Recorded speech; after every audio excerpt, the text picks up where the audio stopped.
just one big book to buy. It also provides needed annotation. Modern poetry is in need of annotation. This new edition of this old book is an excellent one. You should read Jahan Ramazani's introduction. Read his prose notes, that preface his various selections. Having said that, there's really nothing so dead as a Norton anthology, or ponderous. I do order it with a little, some misgivings for that. The poems come to you abstracted from the contexts in which they were originally produced and read. From their place in a body of work, in a book, in a magazine, in a life that produced it. In order to counteract the kind of packaged and monumental form of the Norton, I will be using Beinecke's and Sterling's resources, using PowerPoint digitized files. This will allow me to project images in class and for you to look at them later at home. There'll be files for not all, but most of the poets that we discuss. And the aim is to give you some sense through those images of modern poetry in its historical, material dimensions, to represent it as something that was lived and in many ways is living now. Now, the poems that you'll be reading, we'll be talking about, did not, of course, always exist in the form that you find them. Their first form was very often a manuscript. If you go to Beinecke, you can find, and we will go to Beinecke, those of you who want to come with me, and look at manuscripts that were early versions of texts that you now find in the Norton and other books. When poems that had gone through their processes of revision and so forth and came to publication, they very often were published first, not in book form certainly, but rather in little magazines that are now more or less lost to us today, but were in fact the essential vehicle for the creation of modern poetry. What is a little magazine? It is, very often they were big, big in format and size. They were little because their circulation was small. These were the funded on a shoestring magazines that rose up and very frequently faded away just as quickly in the 1910s and 1920s, and that were, in many cases, the first avenue of publication for Stevens, Eliot, Moore, the poets that you will be reading in this class. These magazines were acutely aware of their differences from the popular literary magazines of the 19th century, the general interest popular magazines of the 20th century, magazines with wide circulation, polite audiences.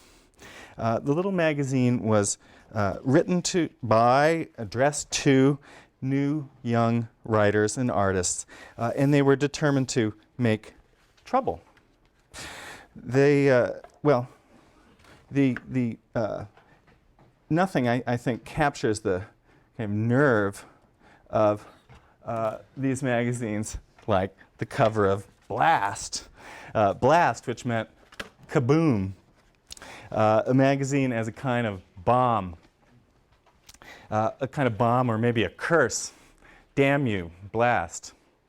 Pound was one of the contributors. Eliot's Rhapsody on a Windy Night appeared here in this number of the magazine from 1915, July 1915, in the midst of the First World War. Let's see. Rogue, another, also from 1915. Notice the price, 5 cents. Stevens appeared here in this magazine. You could contrast the roguish and fanciful, clearly done by hand title of the magazine with that machine type blast. Both of these are mischievous, oppositional magazines, but with very different styles and attitudes. Here's another. Broom. This is a magazine just slightly later. This is an issue of 1922. It's a cover by Ferdinand Léger. Hart Crane would appear here. Broom meant to make a clean sweep of things, clean sweep of what had come before. It also clearly meant to have fun doing it. Here, whoops, I've gone too far. This is the back of the magazine. I don't know how well you can make it out, but there's a little broom guy there with glasses playing air guitar with his broom. And I guess this is meant to capture the spirit of the contributors. Contrast that with the magazine that flashed there a moment ago, The Criterion. This is a long way from Broom. This is October 1922. Comes out just before Broom is created. Here you've got a magazine that doesn't present itself as attacking anything at all, but rather as what? As setting the standard, The Criterion. It looks official, doesn't it? The editor is T.S. Eliot.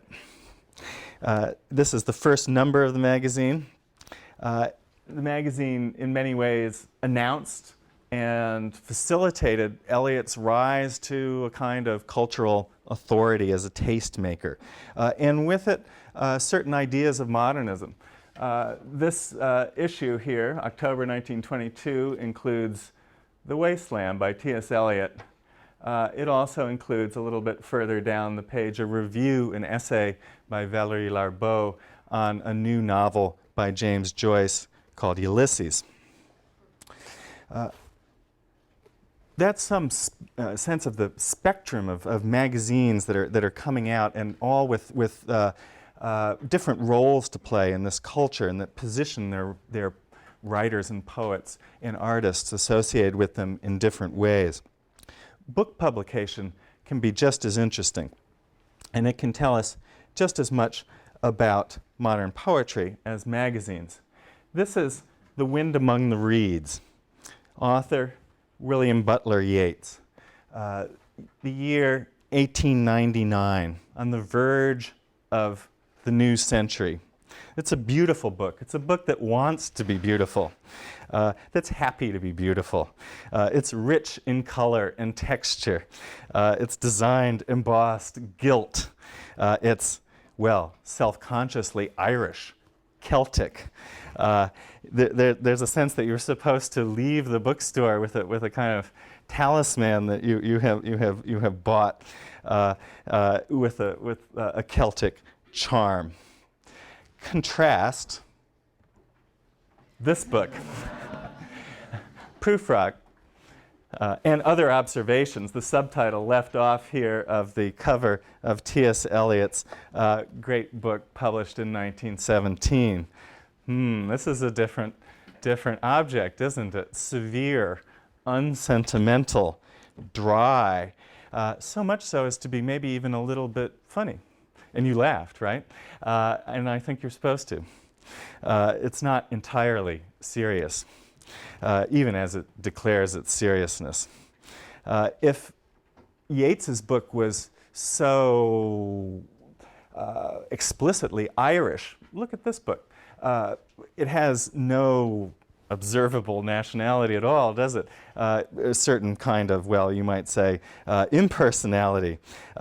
Its rhetoric is so flat and unemotional, so overtly unrhetorical. It is, in fact, a very deliberate and self-conscious repudiation of that late Romantic aesthetic that Yeats's early book, and even the cover of that early book, represents. Prufrock isn't beautiful, and its author is not a bard. Another book cover, The Weary Blues by Langston Hughes, 1926. Unlike Prufrock, this one is full of color. And of course, it is the work of a poet of color. The image presents the book not as a work of poetry at all, but rather as a kind of music, as a book of blues. And it associates its poet-singer with honky-tonk piano players, not Broom's bohemian egghead air guitarist, but another kind of vernacular, another kind of celebration, and another kind of music. Makes us think about black artists playing for a living in Prohibition-era back rooms. Now, poems, like books, project an image of the poet who produces them. While the poet is creating her or his poems, the poet is also creating a poet, a certain figure of the poet, a public image of the poet. And this is an evolving project, a kind of work in progress that's part of the work and part of the subject and part of what I will be talking about here. Let's look, for example, at a series of photos of Ezra Pound. Together, they tell a kind of encapsulated history of this central, fascinating, problematic poet's career. He begins as, well, as an aesthete. This is 1913, Pound in London. Styling himself, isn't he, after those Renaissance artists and poets whom he would write about, translate in this period. It could be a miniature worn by a Provençal damsel, no? Well, here he is a little later, Pound after the war in 1923, the sort of full flower of modernism. Still a young man, but he's got that cane, and he's in Paris, where he would meet Eliot and work on The Wasteland with him. Well, fast forward 20 years. This is Pound. Pound accused of treason. Pound accused of treason by his country. Accused of treason as he tries to bend the world to his vision of it. And he escapes trial only by reason of insanity when he is brought from Italy under charges of having made broadcasts on fascist radio back to the United States after an ordeal in a cage in Pisa where he poses for this photo as an intake photo as he enters St. Elizabeth's Hospital for the insane in Washington. In this final photo from 1971 back in Italy in Rapallo, well, here's Pound presenting us with an image of something that would have seemed impossible when he began, which is an image of modernism grown old.